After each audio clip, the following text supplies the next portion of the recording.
Hey, this is Doc Yates. I'm a naturopathic doctor, registered acupuncturist, and a kinesiologist, owner of the Yates Naturopathic Clinic, and the founder of the interactive health website, Able Health. And this is the Simply Health Podcast, a show for females where I work to simplify and demystify the secrets of achieving optimal health naturally, based on my own experience in working with thousands of female patients over the past 15 years of my clinical practice.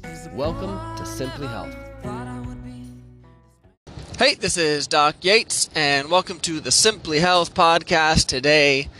And today's episode, brought to you by Able Health, we want to discuss how you can save your gallbladder.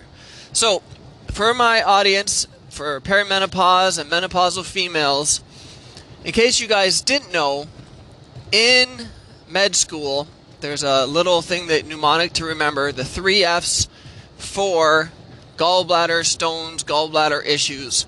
And they would say you have to watch out for females 40 plus fat. So there's those 3 F's that would just help trigger students to remember for their exams who are the most predisposed people to gallstones and gallbladder issues. And if you're perimenopausal, regardless if you're over or not weight or not, you're probably in your 40 plus and you're a female. So therefore, you need to know this information to help save your gallbladder, because these are some of the major times when you would see these issues where gallstones would happen. And in mainstream medicine, unfortunately, there's no real solution. The answer is do nothing. If the stones get bad enough that it causes an issue, or if anything gets inflamed enough that it causes an issue, then they just remove your gallbladder. And they used to talk about it as like, oh, it's just something, you don't really need it, but you need your gallbladder. We want to do everything we can to save your gallbladder. We'll discuss more about that in a little bit.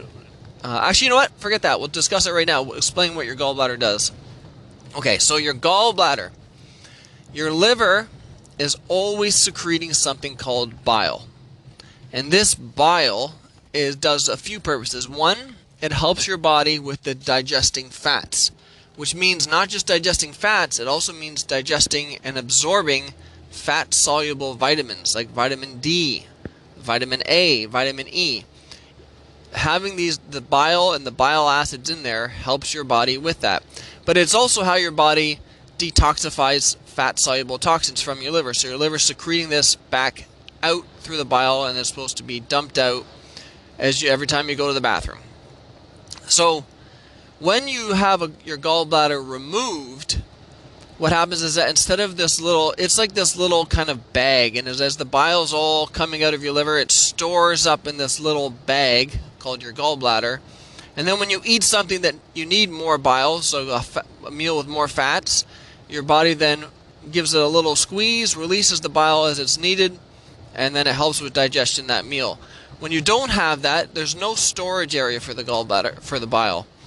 So it's constantly just trickling out and landing right into your small intestine instead of being stored. The problem is that way, whenever you eat a higher fat meal and you need the extra bile, you don't have it. And then the other problem is that this constant trickle of bile directly into the small intestine is a bowel irritant. So it is a natural bowel irritant, a little bit of a natural laxative.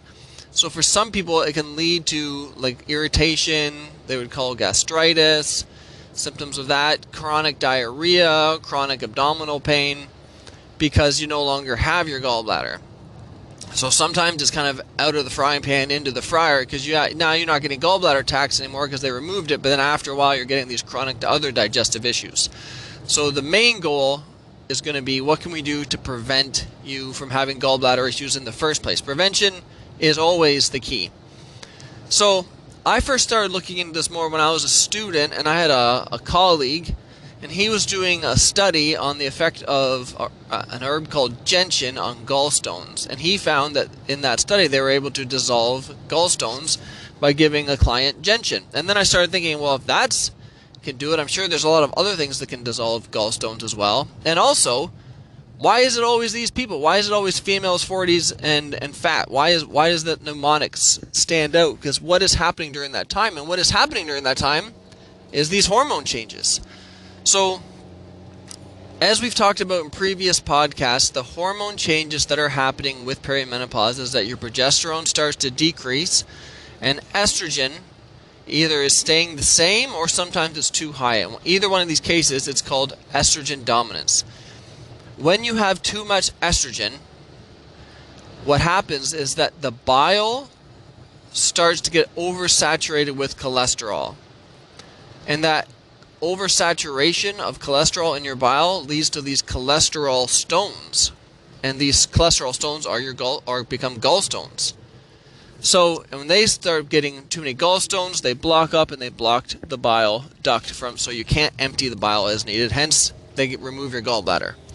So if we could work to prevent estrogen dominance, that right there would be a step towards reducing gallstones and your gallbladder being removed. So the big thing for reducing estrogen dominance is there's herbs you can use to help with your body to clear any excess estrogen metabolites. So an example would be something like I3C or DIM. We use a product that we put together called Hormone Balance, or Estrodom, and those help your body clear that. So that can help you with estrogen dominance. And then if your progesterone's really low in comparison, low doses of progesterone can be helpful. If you overdose progesterone, or even worse, synthetic progestins, that can actually slow down the emptying of your gallbladder and then increase the stones. So it's always about working with low doses and just getting you back up into range as opposed to using any high doses or synthetic doses. The next factor is your estrogen level. So personally for me, I don't usually ever give estrogen to a perimenopausal female, but in a menopausal female, I will.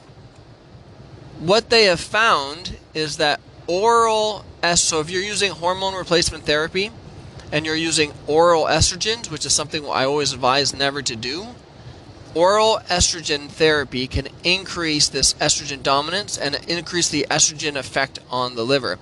Because when you take estrogen orally, it has to be metabolized through the liver first. When you use estrogen topically, it bypasses that, so it doesn't put so much strain on the liver. So what you really want to do is, if you're going to be using estrogen in menopause, it has to be topical, and then it has to be low dose, and it has to be used with progesterone. And we've talked about this with regards to other risk factors as well, including with the cancer studies that they had looked at before. So no matter what, regardless of what the reason is, estrogen should always be topical, low dose, and used with progesterone. Now we're going to talk about what everyone very commonly talks about: diet and gallbladder stones and gallbladder issues and gallbladder inflammation and gallbladder sludge. You'll hear all of these terms if you're having gallbladder issues. So people will always say, oh, gallbladder attacks, they always happen after Christmas. They always happen after Thanksgiving. And I've talked to surgeons about this too. They're like, oh, time to get ready for these surgeries because, people are eating these fatty meals. And then they say that's what causes their gallbladder stones. And the answer is no, it doesn't. That's what causes their gallbladder attacks. Again, the gallbladder, when you have higher fat meals, it releases or squeezes so that your bile is released. And normally that's not a problem unless there's already stones in there. If you're having a higher fat diet in general, so that the bile is releasing more frequently and more amounts, you're not getting that same pooling of the bile inside the gallbladder. It's emptying more frequently, so stones are less likely to develop. So it's actually when people eat low-fat diets, so they're having very little fat in their diet. This is more of a diet that was very common in, say, I remember in the 90s it was very, very popular, the low-fat kind of, they called it like the Oprah diet. This is where you saw a lot of gallbladder issues with the low-fat diets. And then what would happen, such a low-fat diet, you're not really releasing that much bile, it's just kind of sitting there, stones are building up, and then all of a sudden you have a high-fat meal, which you haven't had in a while, and then you cause this contraction of your gallbladder, and the stones that are built up just jams everything up, and you get these gallbladder attacks. So the high-fat meal isn't what caused it, that's what just triggered the attack. The cause was because of the low-fat diet in the first place. Other things that you can do to help with your body empty this bile is that herbal teas can play a big role. Now, I mentioned earlier my colleague who did that study with gentian. Gentian works great, but it's disgusting. You would not want to use this as an herbal tea. So we'd want to figure out, if we're going to do from a tea standpoint, what are things that can play a role that aren't so horrible. If you want to use those other ones as more of like a supplement or a tincture or a capsule, I think that would be a good idea. But you don't want to use them necessarily as a tea. So a tea that works great for improving the emptying of your gallbladder, and this is especially good for if there's gallbladder sludge or very small stones. If you know you have large stones, you probably won't want to use this one. We'd use the next point, but it would be, you would want to use, dandelion root. The most common, boring herb that you can think of that grows in all of our yards, dandelion root. It works great for improving the flow of bile and the prevention of stones and dealing with gallbladder inflammation and sludge. So add that in.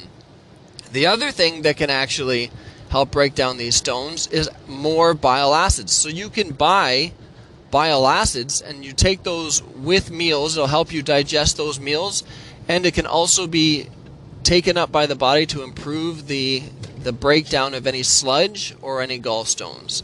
So bile acids and herbal teas like dandelion root are something that if you are a female in your 40s, especially something as simple as that dandelion root herbal tea, I would build that into your routine. Like if you wanted to have a couple cups of dandelion tea per week, I think it would be a very good idea, just to ensure that your body it's great for detox, it's good for skin, and it's really good for your gallbladder, so I try to incorporate that in.